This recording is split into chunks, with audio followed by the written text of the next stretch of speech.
People are the connection to everything you want in life. Like if you want money, if you want new relationships, you want information, it's probably in the hands of somebody you haven't met yet.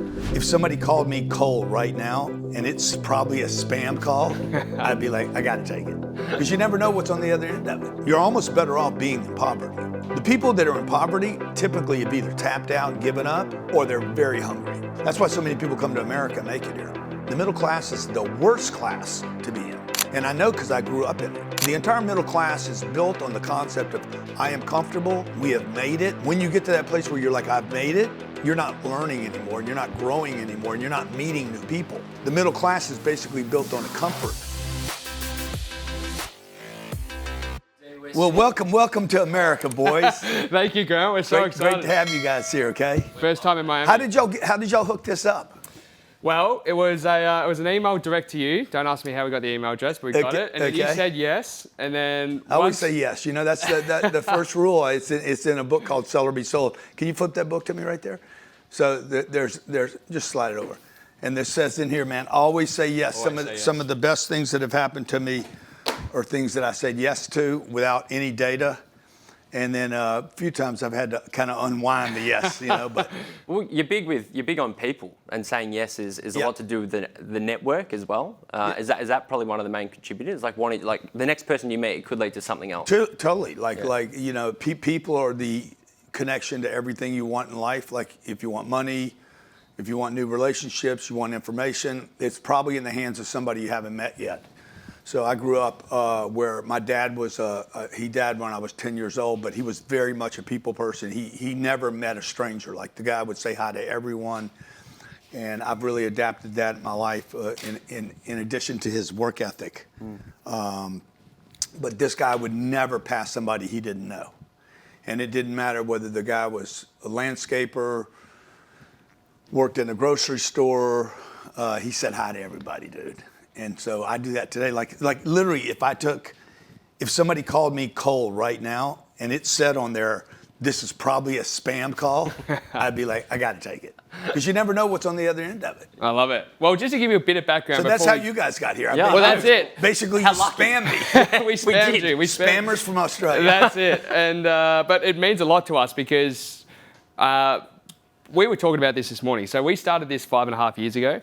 About a year into our journey, we had no listeners, no money, no nothing. And we decided we're going to go all in. So we moved in together in a pretty shitty apartment in Melbourne. And the first video we watched in an apartment with barely any furniture was a Grant Cardone video. Oh, wow. And it was about how to build a following, how to tell your story, and how to make people know who you are. So it's been a huge inspiration, and the 10X rule is genuinely changed my life. I'm sure Dos's as well. So it means a lot for us to be here. So we just want to say thank you before we get started. But talk to us a little bit about, we're really interested in learning a bit about American culture, but I'd love to know the difference between California and Florida, because you've referenced how much Florida has changed your life and your business. So I'm interested to hear the differences. Yeah, so California, I lived in California. I went there when first time I went there, I was maybe 35, 36 years old. I went there on a freak trip. Marriott, I had some points sitting with Marriott, and they sent me something and said, you could go on a cruise for free. And I said, yeah, sure, I'll do that. And I'd been working my ass off, and I think I'd been on the road for 3 years without stopping, and had this girlfriend. I said, hey, you want to go to California with me? And I said, we go out somewhere in San Diego. And I didn't tell her it was free. You know, I was acting like a big shot. And we flew to San Diego, went out on this boat.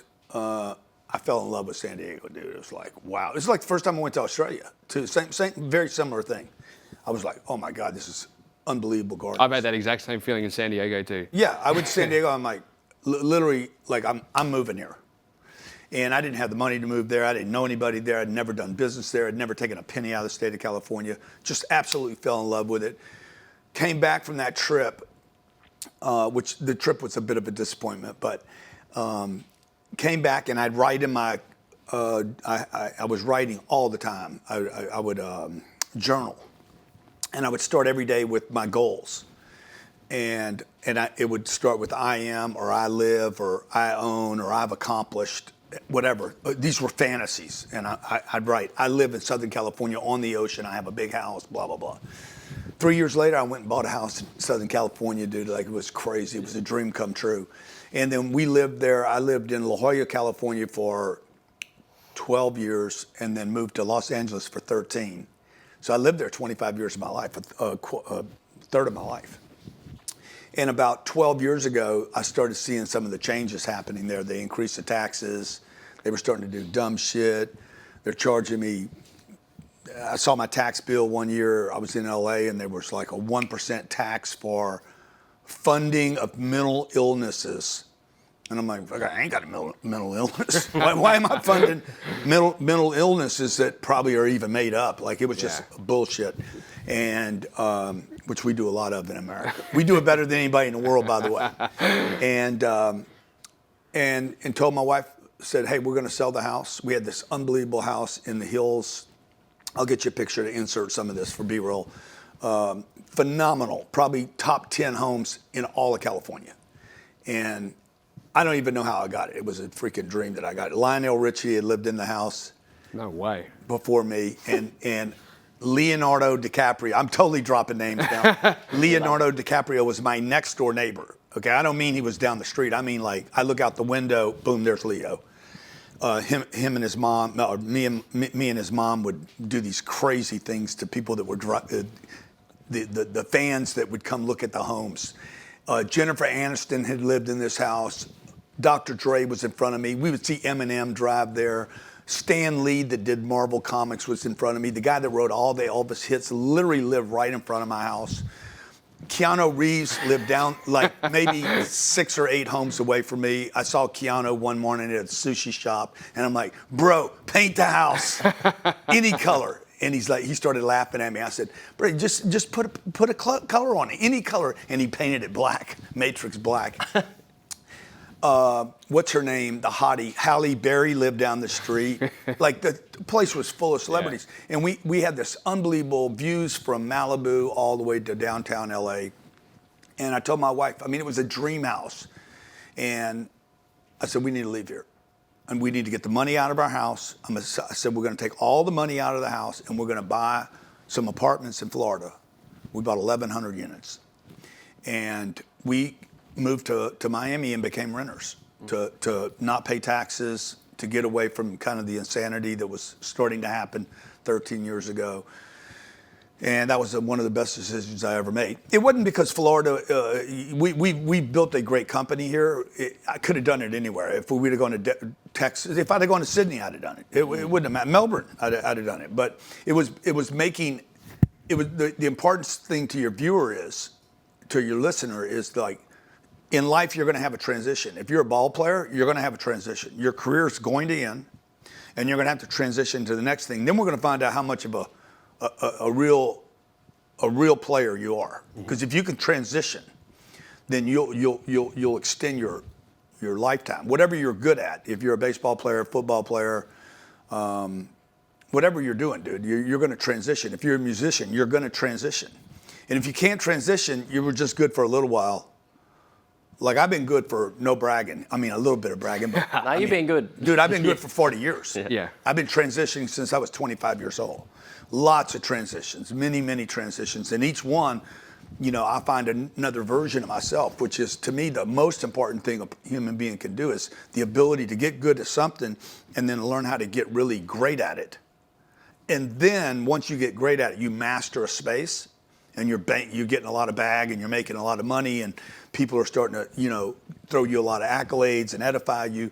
Then don't get satisfied with that thing, because that's where you get seduced into success. Like, that is the most difficult thing, to not get seduced and become comfortable and say, no, I'm gonna throw away this version of Grant and I'm gonna become the next version. Mm-hmm. So part of all those transitions, by the way, has required me to give up something I loved. That was actually going to be my next point. Was they're forced transitions. They're not transitions happening naturally. You're making big decisions in your life to make it happen. You know, some of them have been forced on me. They weren't my choice. I waited. I knew they had to happen. like 2008, 9, and 10, you guys are probably too young to remember that, but the global crash, forced me to transition. And I'm like, okay, there's not going to be any more forces. I'm going to start doing this on my own. I'm going to start destroying whatever success I have. I'm going to chew my own arm off rather than having the wolf chew it off for me. I'm going to chew it off. I'd rather be the person responsible for walking around with one arm. How'd you lose your arm? I did that shit. I ate my own arm. So I basically, in 2008, 9, and 10, we were forced because of the global contraction to become another version of me.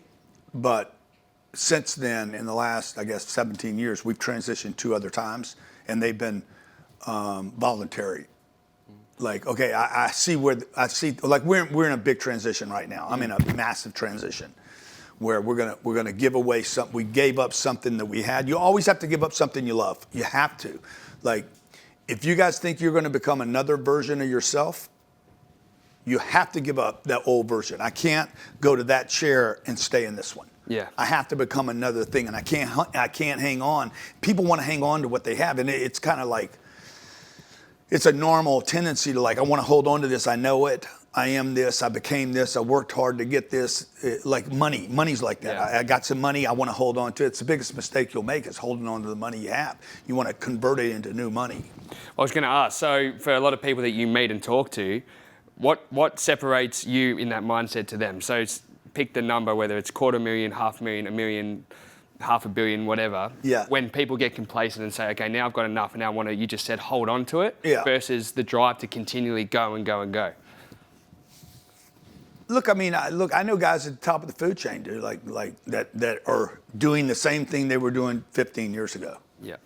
I don't want to be them. Like, even though they're top of the food chain, like if I mention some names, you'd be like, oh my God, that guy, everybody knows that name. I don't want to be that guy. Mm-hmm.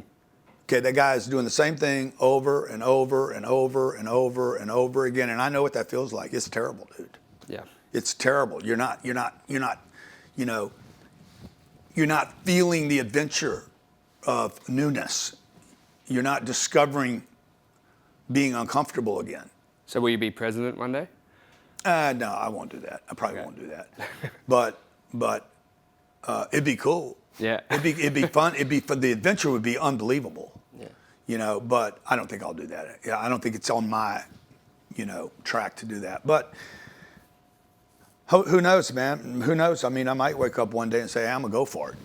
The possibility's not there for me. Like, there's not a path for that to happen. But I looked at running for governor of California, and I was very close to like, okay, I'm gonna go pull. That was this year. I'm gonna go do this, and then I just got the vibes that it wasn't there. Sure. It wasn't time. I know a big part of our audience would be really keen to probably understand money. And this is a really simple and basic question, but it's so many of us, and in particular in Australia, but money is just the most stressful thing ever. Everyone stresses about money. Yeah. Why do we stress about money? Is it worth being stressed over? I mean, no, well, it is definitely worth it. Yeah. Okay. Anybody that thinks money won't change the quality of your life, you just gave up on money. So anybody that thinks money's not important or money won't make you happy or all this bullshit that people say, these people are basically saying, I quit on money. They ought to get a t-shirt. I quit on the money game. So anybody that says, hey, money won't make you happy, money's not everything. There's these common sayings around the world, by the way. I've been all over the world and the same thing. Money won't make you happy. Money's not everything. People that have money aren't happier than people that don't. That's bullshit, bro. People that have money are happier than people that don't have money, okay? They even look happier, and they look younger. So you look at Jeff Bezos when he was 25 years old and look at him today, you look, I'm like, goddamn, bro, you went backwards. No, he didn't go backwards. He went forward. Yeah. He went to like $200 billion. A couple $100 billion, you are going to look younger.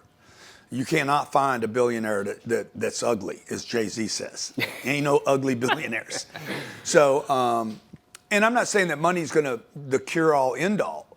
But here's the deal. I saw a stat this morning. There's just the GDP of the planet. Mm-hmm. The gross domestic product of every country is $124 trillion. That's not the money moving around. There's like $390 trillion of property worldwide. There's $130 trillion of stocks just in America. Trillion. This is endless amounts of money. And by the way, when we come up short on money, countries just print. Your country prints, my country prints. They just print more money. Hey, it's crazy. Yeah. So there's no shortage of money. The stress that people are experiencing with money is that it's not that they don't have it or they're coming up short. It's that there's an abundance of it. It's like the vaccine, dude. See, everybody got stressed out on the vaccine because there was a lie. There was a lie on the line. So when you're being lied to, you're going to experience stress. When you're being told something that's not true, you're going to experience stress around it. Santa Claus, very stressful. Kid gets stressed out. He calls it exciting. I can't wait. No, you're stressed out, bro. You don't know if you're going to get your shit. You don't know if he's on the roof. You're not even sure if he's real. Everybody's freaking. Your parents are spending more money than they should. All this is stress because there's a lie. When you're experiencing stress, it's because there's some lie that you've been told about money. I got to buy a house. I got to buy a house. I'm stressed out to buy a house. No, you actually don't need to buy a house. Okay, it's a bad investment, even for you guys in Australia. And I know they believe very much in home ownership there. Yeah, we've got many different schemes to make it a thing, even with $5,000. You know, something $5,000 to $10,000. Yeah. These are stressful things because you have misinformation. And when I'm not informed, like when I'm taking a math class and I don't even understand what math is, I'm stressed out about the test because I don't know the answers. If I knew the answers and I actually understood math, I would not have any stress about it. Things that you understand, you don't stress about.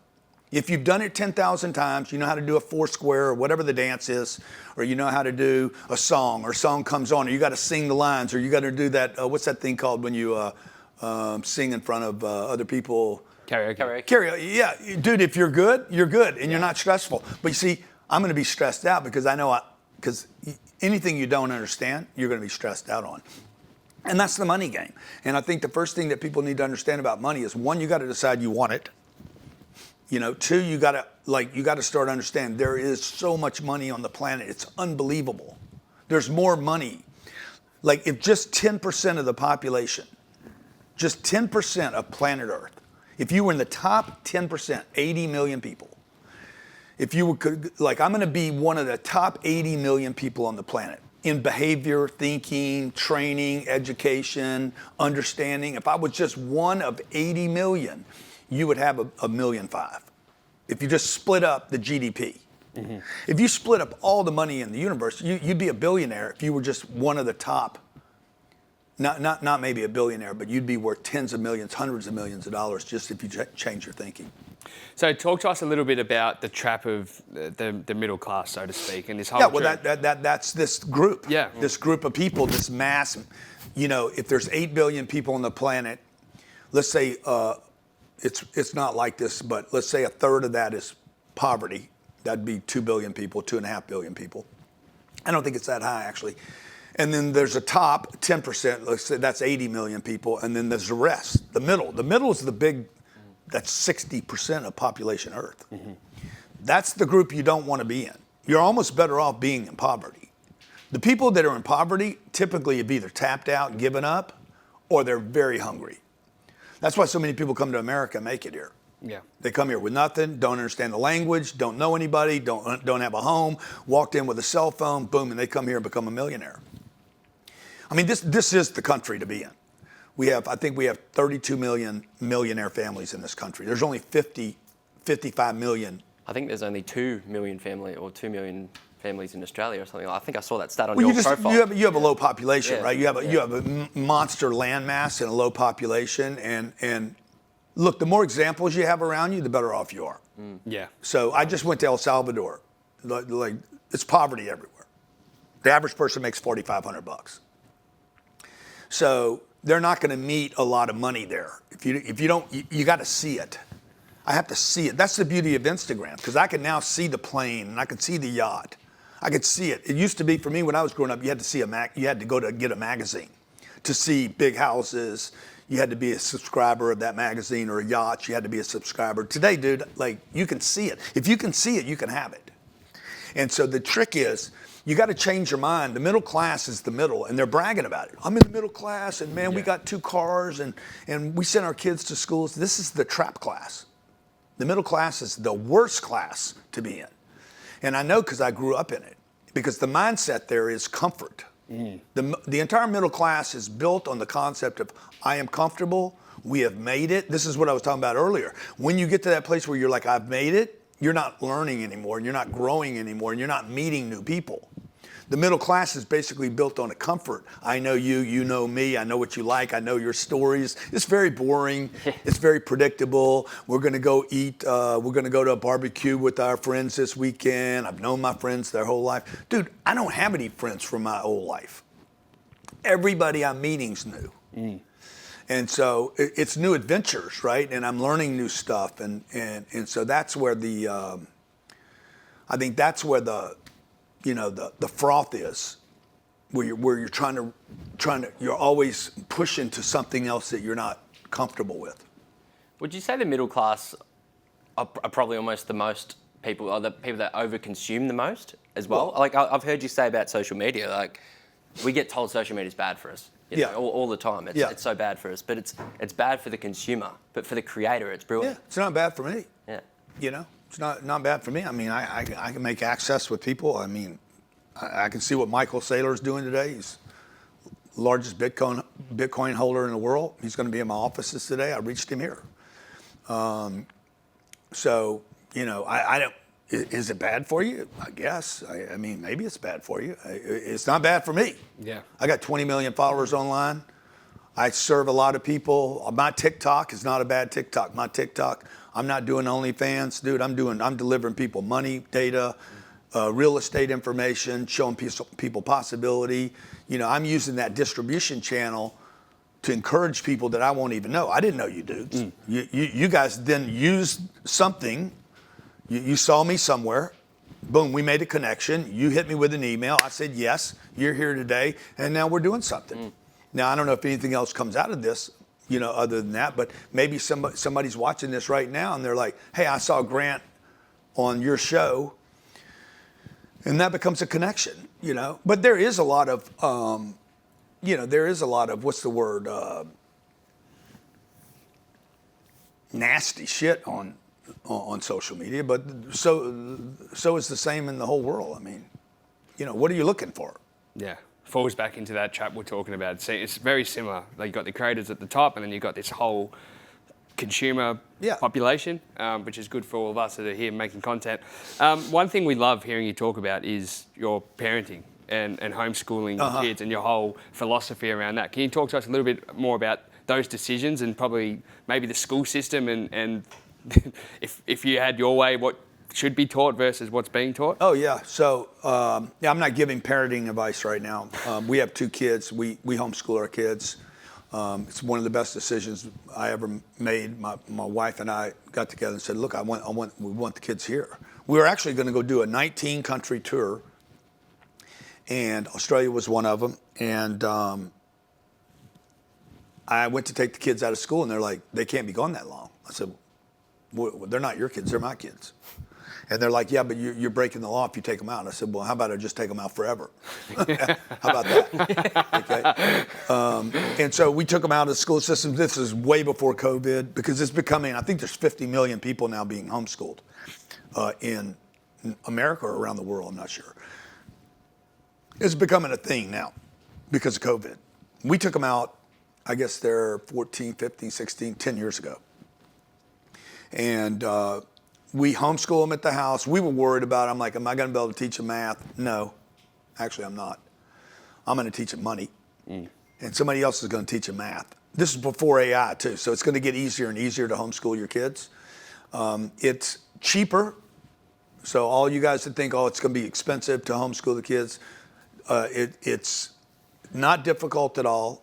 Okay. By the way, it's cheaper than putting your kids in school and they end up with a drug problem or worse, because that's where all bad habits are learned is in the schools. And yeah, your kids will not get socialized. Okay. And by the way, that is one of the benefits because this is the only thing anybody ever said to me. Your kids, how are your kids going to get socialized? maybe you guys insert right here some B-roll of my kids. Yeah. They're fairly well socialized. Oh, they are from what we've seen. I mean, come on now, they're unbelievable kids. Like they can talk to anybody about anything. They've spoken in front of audiences. They'll walk up to you, introduce themselves, because that's what we've been doing with them. They've been seeing the world and learning how, hey, there's no strangers. You meet everybody. You introduce yourself. Look for good guys. Look for good guys. Look for good guys, and understand there are some bad guys. And my job is to keep them from the bad guys and encourage them to meet all the good people. And so it's not their responsibility. The bad people are not going to get them if I'm watching. Mm-hmm. You know, so I still need to watch, like any parent would have to watch, right? But yeah, the homeschooling thing has been great. It's been great for my relationship with the kids, and one of the things I'm most proud of is the time we spend with our kids. I flew them in from Tampa this morning to be here at this interview, and they're both with me, and you know, we're doing life together. Fucking cool. I called my daughter up 2 days ago, one of them, and said, hey, I'm going to El Salvador. I was flying here from Miami down to El Salvador. I said, you want me to come up to Tampa and pick you up? She's like, yeah, come pick me up. Boom. I was there 45 minutes later, picked her up, went to El Salvador, third world country, dude. It was a great experience. Great and terrible. I'd never do it again, but we hit a turkey vulture flying out. Hit the right wing, hit a turkey vulture, and I couldn't fly from Tampa. When we landed in Tampa yesterday, we found out we had damage on the right wing, so I couldn't fly in this morning. I had to have, anyway, another. Wait, I actually hear similarities around, okay, they're getting home. But all I'm saying is those are experiences kids get to see their dad calculating and moving and handling situations. You know, you're not going to learn that in school. Yeah. 100%. And even on a different scale, but I got to experience that with my dad or my old man. He had a business, ran it from home. You know, I went to school, but he was just around all the time because the office was from home, and that was great for me and our family. But the similarities I'm hearing as well, and you could tell me if I'm wrong, but like going to, we call it university, you call it college, is, you know, some would say it's a wasted time. You're better off actually going out there into the real world, unless you're going to be a doctor or, you know, be a lawyer or something. You're better off going into the business, learning and meeting people. That's where you're learning the actual skills. Yeah. You know? Well, I got a lot of lawyers who work for me, so I don't know what all that schooling's for. But they're going to be replaced with AI. You think? Oh, 100%, 1,000. I mean, the first line of defense is going to be copywriters. Number 2, lawyers. You know, I can go to any chat bot right now and say, hey, create a purchase and sale agreement between me and this group for this piece of property. Here's the address. Make sure that we're covered more than they are.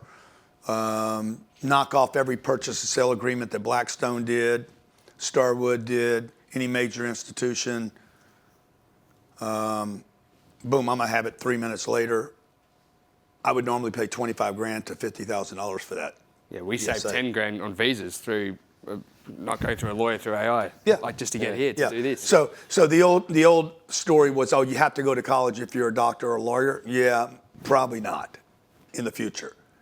Doctors, they'll probably be replaced by robots in the future. So anyway, my point is, unless you're a doctor, like you're going to be a brain surgeon, or maybe you're going to work on Wall Street,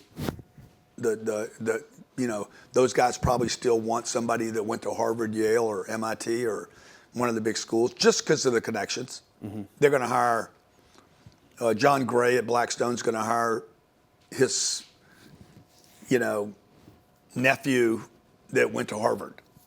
They got the connections. It's a connection thing. It's not an education thing. Yeah.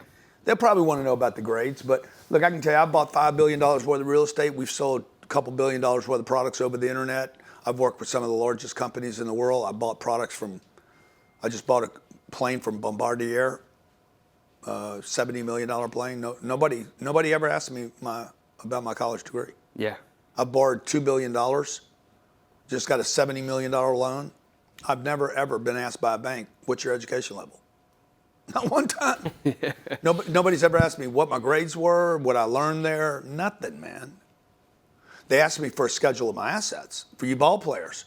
They're not going to ask you. They might ask you, hey, man, what was your RBIs, what was your win level? How far did you make it? But they're not giving you a loan. They're just talking bullshit with you now. Okay? They should be asking this question. What's your schedule of assets? How much cash flow do you have coming in? They're not going to even ask me my FICO score or my credit score. Like, what's your score over there? What do they call it? Credit score. Credit score, Yeah, they won't even ask me that. I borrowed $2.2 billion from Fannie and Freddie Mac. I've never been asked for a credit score.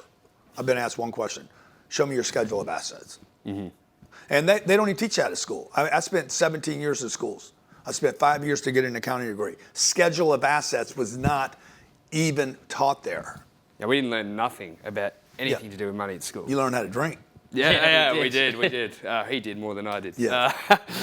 You've mentioned, when you were talking about your kids before, you talked about good guys, bad guys. We've also talked about saving, the mindset of saving. And if you reverse into a business world and people, that was also a topic earlier, about letting go of people and firing people, how quickly do you make those moves? I make them a lot faster than my team does. Okay. Because I would rather execute somebody than have them quit.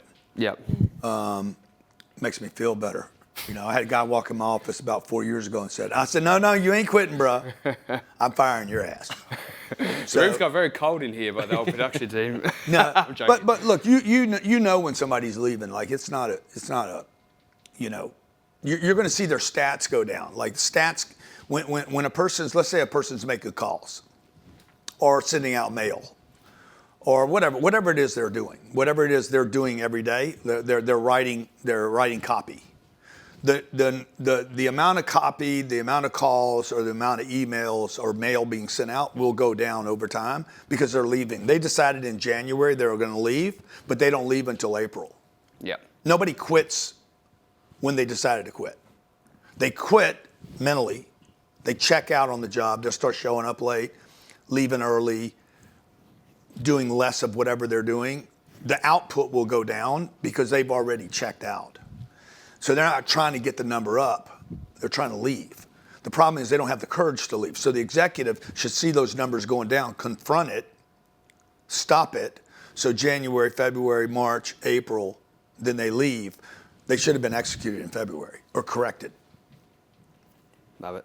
Yeah, so, hire people, you hire slow and execute quickly. We've never gotten rid of anybody that was really sad about it. They all knew it was coming. Yeah. Because they were ready to leave. I was fired 6 times from my last job. The last job before my consulting career started, I was fired 6 times from the same company and continued to work there. Okay? Hey, man, we're done with you. I wrecked a car. You're done. I wrecked 11 cars or something. They called me Crash. They knew they knew I was going to wreck cars. They also knew I was going to sell a bunch of them. Yeah. I said, bro, I wreck 1 car, I sell 30. Okay? What's the big deal? I'll sell 360 cars this year, and I'll wreck a couple of them. I mean, come on. So they'd say, fuck, you're done. You're out of here. That's it. I was a freaking wild man. And so I wrecked the dealer's daughter's car, her demo. And they're like, you're done. I said, okay, I'm done. And rather than going to my desk and packing my shit up, what I did was I went outside and found a customer and sold them a car. I brought another deal in, and they said, okay, we're going to sign off on this one, and then we're going to have a big talk later.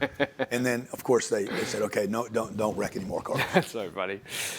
You're probably getting handed with emails like we emailed you, but with people wanting to come and work for you or do business with you. What's the number one kind of attribute you look for? Well, the email by itself says a lot, right? So, like, I get a lot of DMs or emails. I can make you $1 billion. That one doesn't work.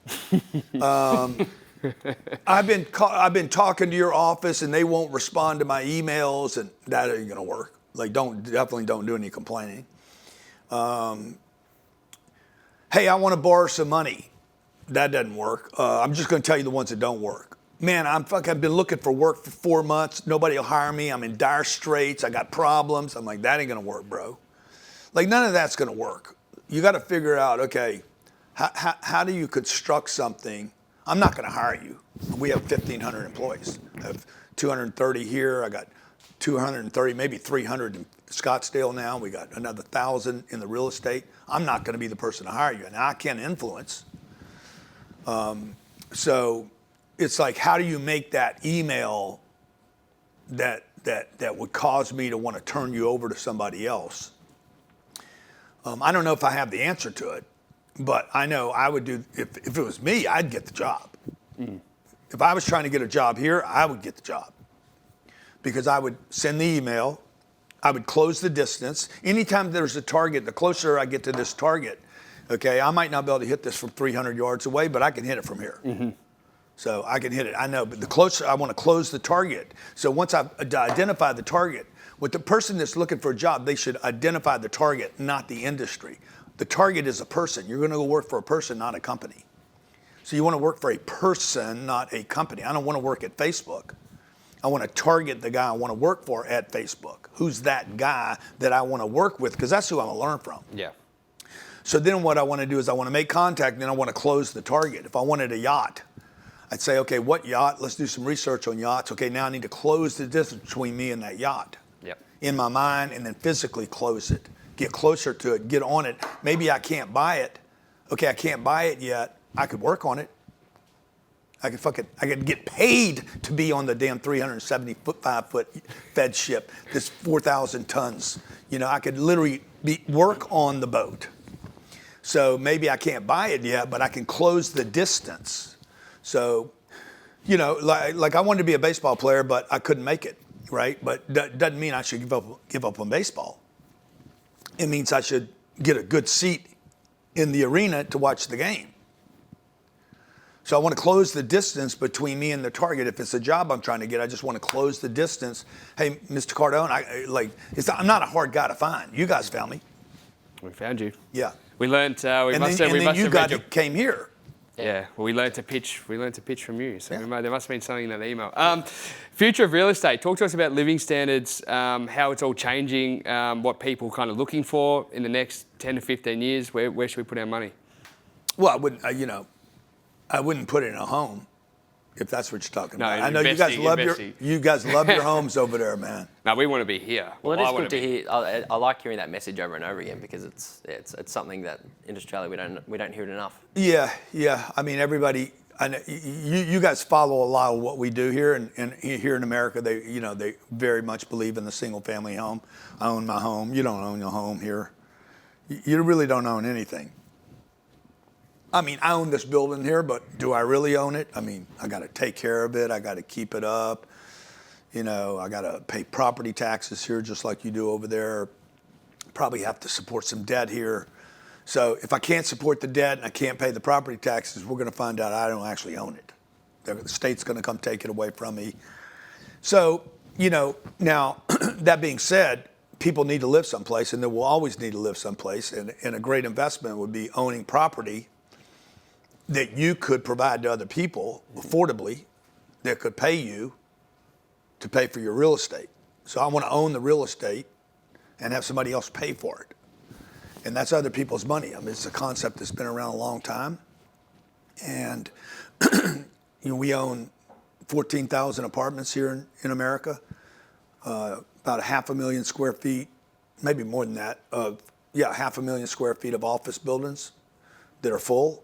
People are paying to live there or work there, and we keep the cash flow and service the debt and service the property taxes. Mm-hmm. And it's been a great investment for me. Well, maybe we need to get involved. Yeah, Cardone Capital. Should. Cardone Capital. We started raising money about 7 years ago. We raised $1.8 billion from our audience.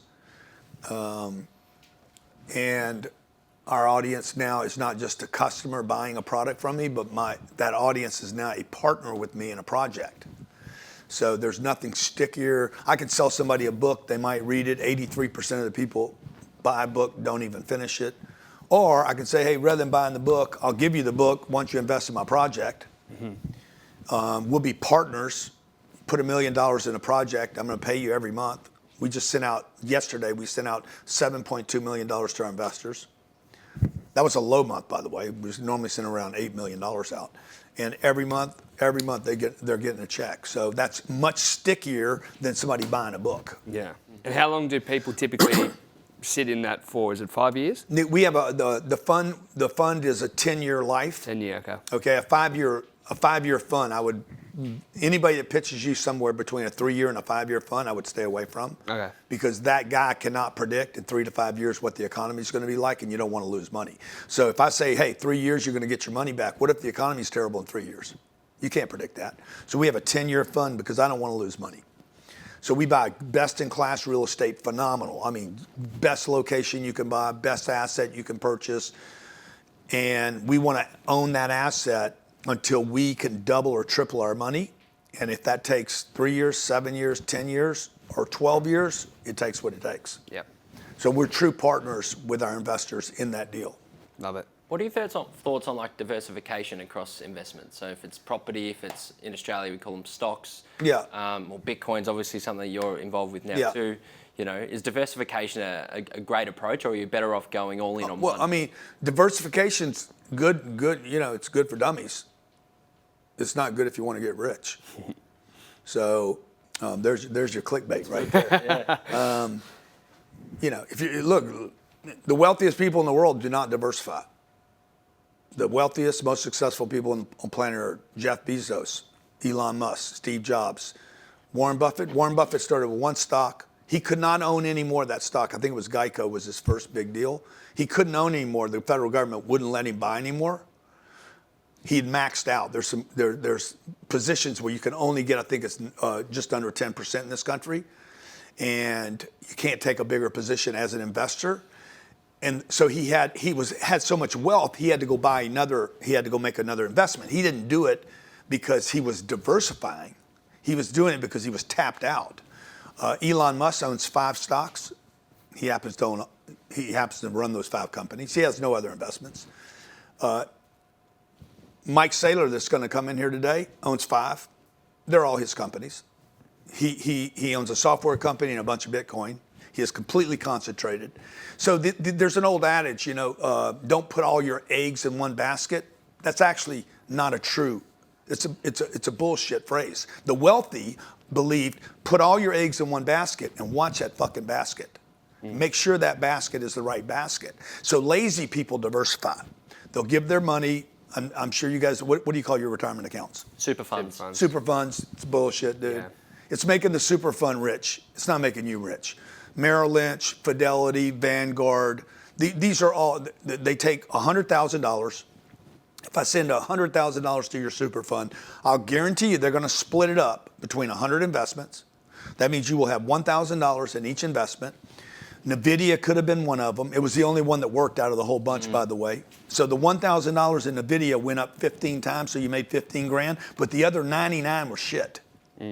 Okay? You don't want to diversify. What you want to do is do your homework. This is not investing advice, okay? But it is. This is how I invest. I find something I want to invest in, and I put all my money in that one thing. And I make sure that one thing is not going to lose money. And there is a way to make sure that one thing does not lose money. Do your research. So when we buy a big real estate deal, like we just bought this big project, I don't know, yeah, I don't have a picture. We need to get the brochure from Saylor when he's here today. But we buy that one asset. It was $230 million. I put all my money in that one deal. Everything I had, boom, poured it into that deal. How much do I believe in it? 100%. I believe in it, bro. Yeah. Like, I'm not going to a buffet. This isn't Sunday brunch. I'm making an investment that I think is going to get me rich. Yeah. Right? So I want to invest in one thing. I'm like, that asset cannot go away. It will cash flow in the first month. It's going to be worth more money 3 years, 5 years, 7 years, 70 years than it is today.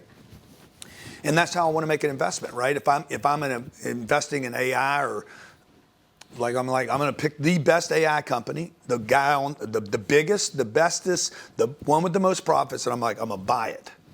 I'm going to buy as much as I can. I'm not going to buy 4 of them. Okay? The reason you're buying 4 or 5 different stocks is because you don't know which one's going to work. Yeah. So just know which one's going to work. How can you know which one's going to work? Do your damn research. So do your research. Grab some money from your job. You're a baseball player. You grab some money, your salary. You're only going to get it for 5 years. Get it. Make sure you don't lose it. And boom, pour it all into one bet. And you got to be a clutch player now. This is when you got to be like, I'm making the right bet. I know the pitch that's coming, and I'm gonna wait till I get that pitch. And in this case, I know the stock, I know the company. I'm buying the company, not a piece of paper, and I believe in it. Or if you're going to invest with me, know who the syndicator is. I'm the syndicator. I'm the general partner of that project. What's Grant's ambition? You know, how much money does he have in the deal? How much does he believe in the deal? Has he done the research? If you can't know about the investment, know about the guy running the investment. And if you can't put all your money in it, dude, don't put any money in it. If you don't really believe in it, don't F with it. It's not a lottery ticket. Yeah. What's the biggest deal you've ever closed? The biggest deal I ever closed, this last one was $330 million. It was $230 of real estate and $100 million of Bitcoin. A couple of Decembers ago, I closed about $750 million worth of deals in 1 month, on one Friday. That's a decent day. Yeah, but yeah, I've done some pretty big deals, man. We were negotiating on a $2 billion deal that we couldn't pull together. They gave it to somebody else. I didn't get awarded the deal. The bigger deals are better. Do you still get? This could be a dumb question. Does it still pump you up when the deals go through, or is it just another day? I don't get pumped up when the deal goes through. I get pumped up while the deal's happening. Okay. It's the pursuit of the deal. Yeah. And then when we do the deal, this last deal I did, we bought from Blackstone out of bankruptcy for $235 million. That was a huge score for me because I bought it from Blackstone. Blackstone wanted the asset, and I got it from them. So I won the deal. Yeah. And the bank's like, hey, man, congratulations, well done. And I'm like, yeah, see me in 3 or 4 years. Because you don't really know. Yeah. There's no investment where you know for sure that it's going to work. You think 99% of my conviction is there. And if I add enough time, that's why you don't want to have 3 years. If you add enough time, you're probably going to be all right, as long as you don't take on too much debt. And so, but you don't know, dude. Yeah. You don't know for sure. Like I got 2 beautiful kids. I think they're my kids. My wife's the only one that knows for sure. Okay, I'm just. Well, the way they hustle, I think they're your kids. I think that's enough. No, but it's funny because we for us, like on a much smaller scale, the first time you do like a $10,000 deal, it's a big. You get excited, then it goes to 20, and then 50, and then it becomes more normalized. It does. Like that's how we were told. That's like how you the know. first time I bought a plane, man, it was like I was tripping out. Did you write that one off? Is that the jet you wrote? I write them all off. Yeah. Are you kidding me? All planes were write-offs. So the first plane I ever bought, my wife and I got on that plane. We took delivery of the plane. We actually flew the plane and then bought it. And we flew from Miami to New York, and we were giddy the entire time. I was like a 12-year-old kid the whole time, tripping out, freaking out, okay? We bought that plane. I was so scared to buy that plane. I was like, oh my God, I'm gonna go bankrupt. Jared that works with me, he's like, I don't know, I think you're going too far.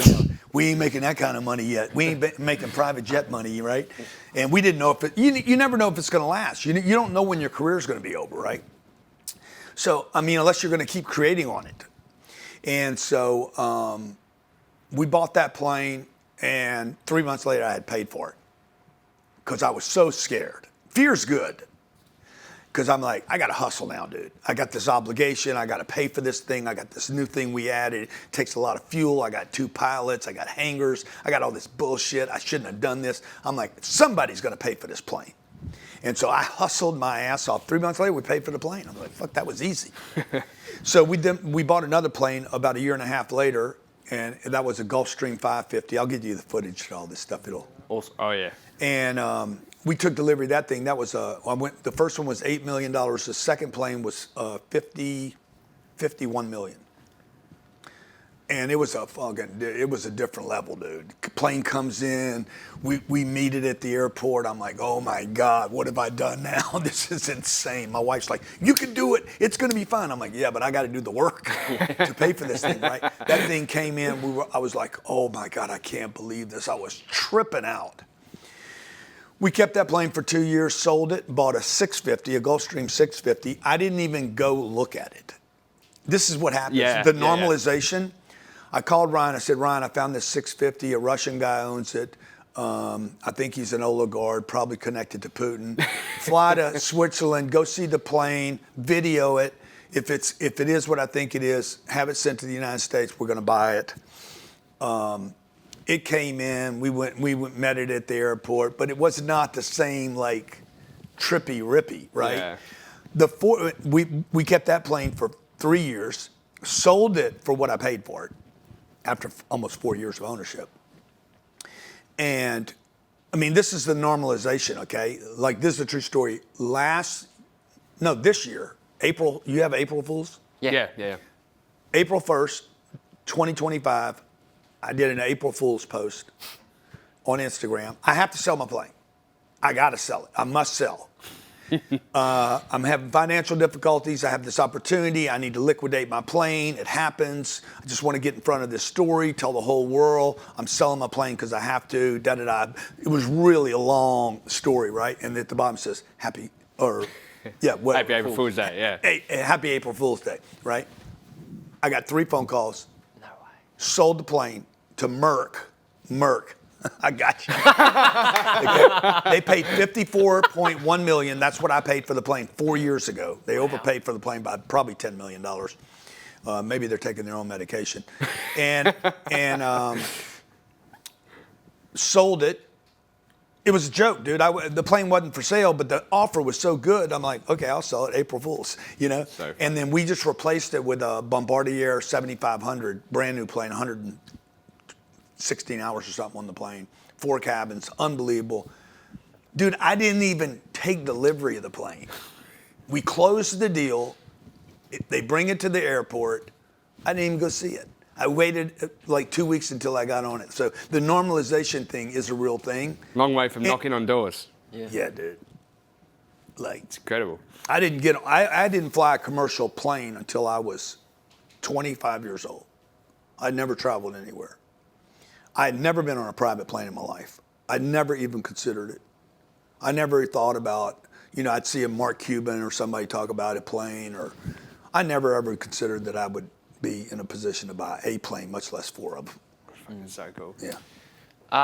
Michael Saylor's a name you've brought up a couple of times, which is I can't believe we're in here when he's coming in later.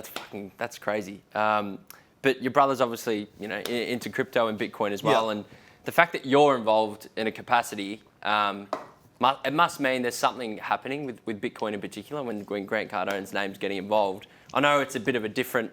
It's not all in on Bitcoin. It's a bit different with Cardone Capital. But can you maybe explain a little bit about this new venture with Bitcoin? Yeah. So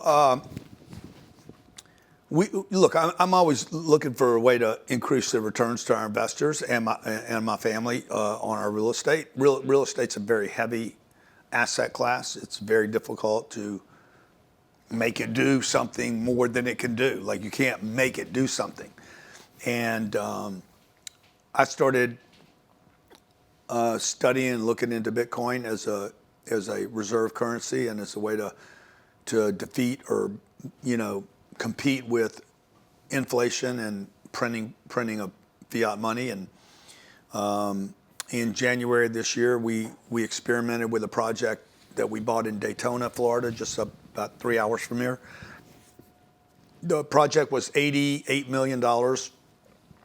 We bought the asset for 72, and rather than there was $16 million difference between what it was built for and what we paid.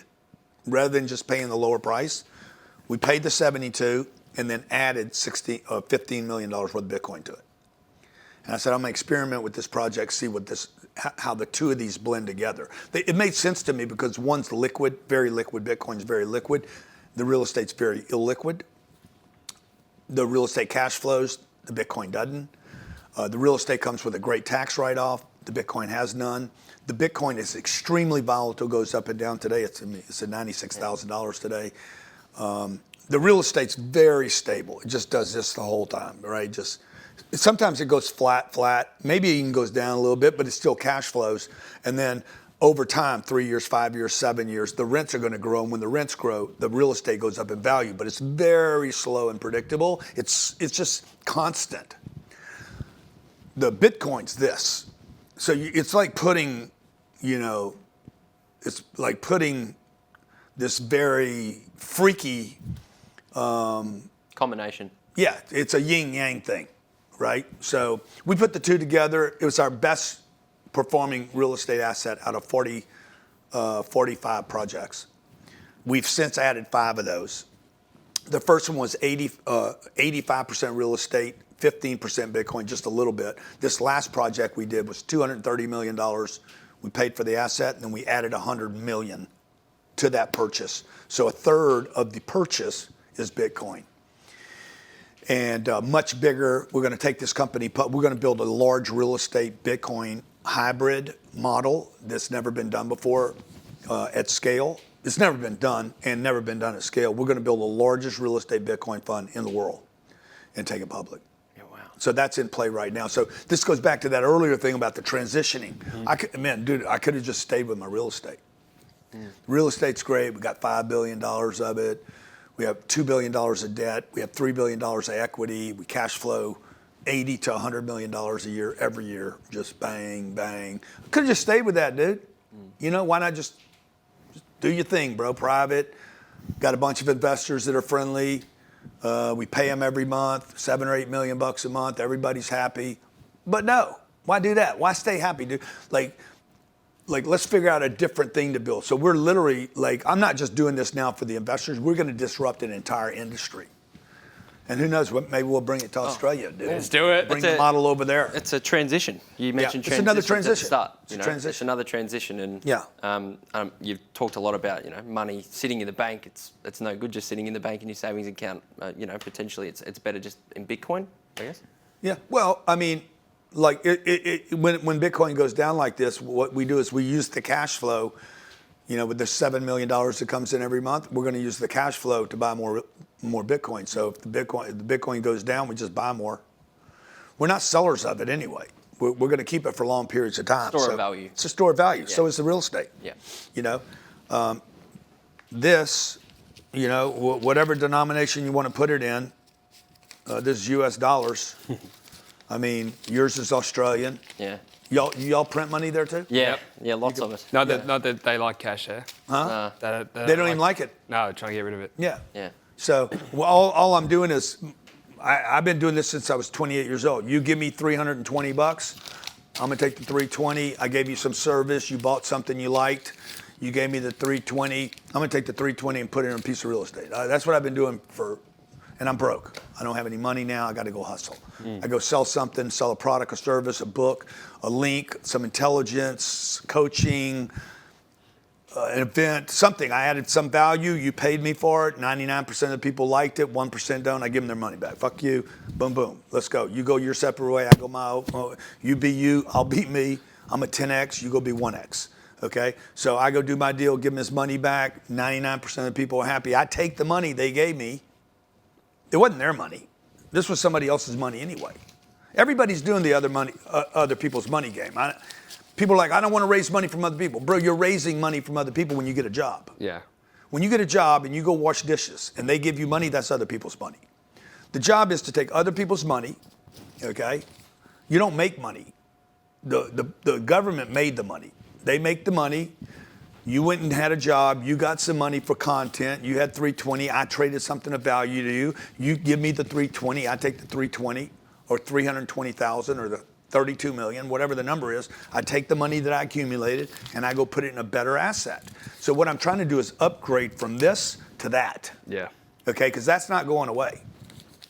Now, what you don't want to do is put too much debt on that building over there, because if you have too much debt on it, you'll lose the building. Okay, so that's what I'm doing, and I basically get money. I'm a baseball player. I get money. I get $5 million, $3 million, $1 million. I get my money, pay my taxes. I take that money. I convert it to something better. I want to upgrade it. I don't really care what I upgrade it to.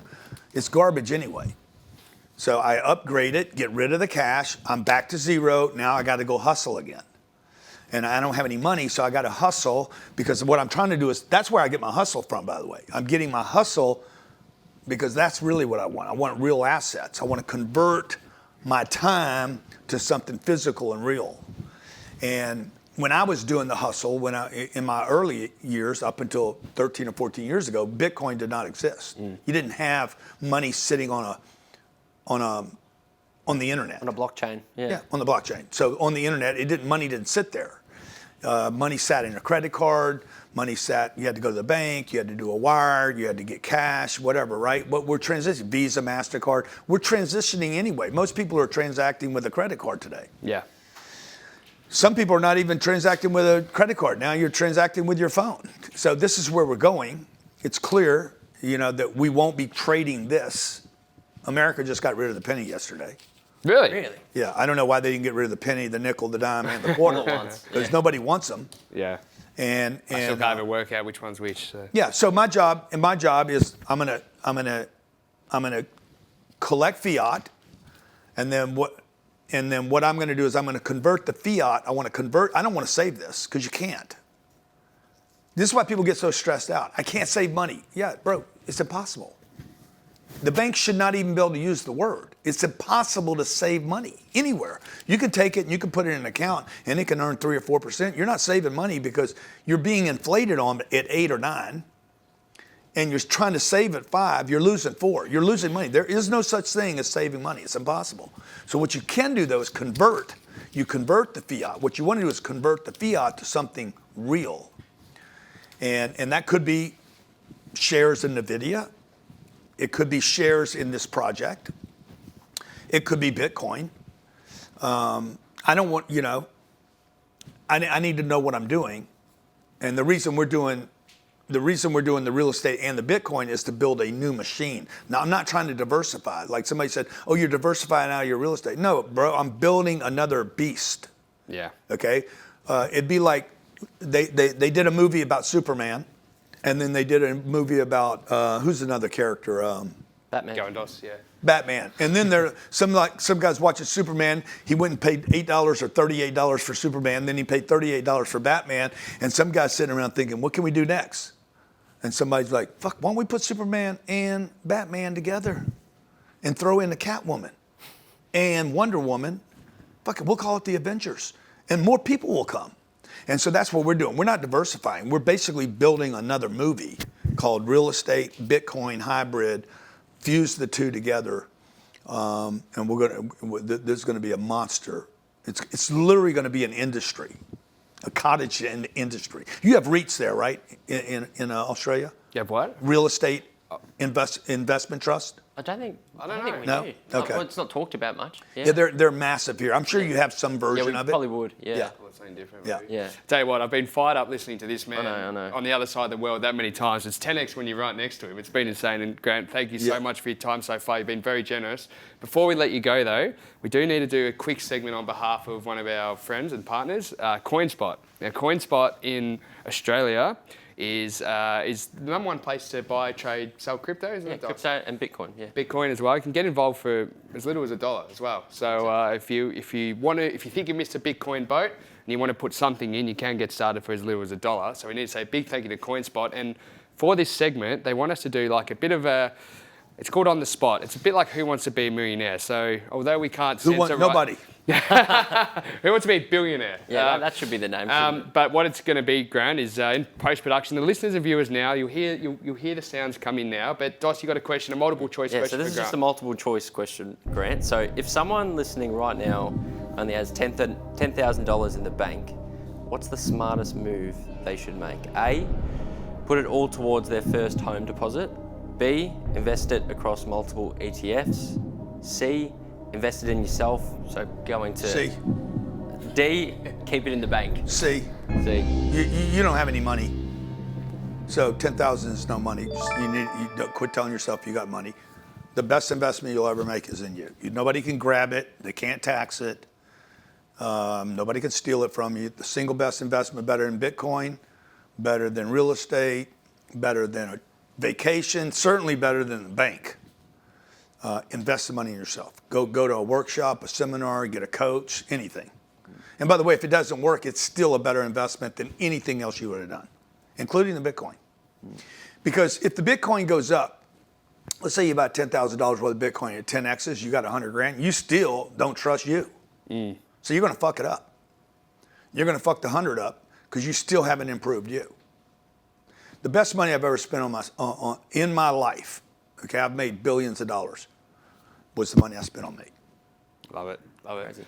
Fired up? I'm. That's it? You got one multiple choice question? Just a quick one. We didn't think it would be that easy, Grant. But you just hit the nail on the head, just like that. Easy, we wanted to hear that. Now, where's the milkman, Dos? We've got to give something, Grant. So back home, Grant, on our show, we have what's called the dos&d goodie bag. So each guest that comes on the show, they back up the truck, and we've normally got a bunch of gifts we give them. But because we've had to travel light, we couldn't take as much. That's a tiny truck. There's a tiny little truck. This is a miniature truck, but it is from our friends Milkman Australia. So Milkman, they're all things male grooming, Grant. So oh, dude, awesome, man. Okay, so I got a hairbrush that I don't use. I got natural deodorant. Couple deodorants. I don't use deodorant.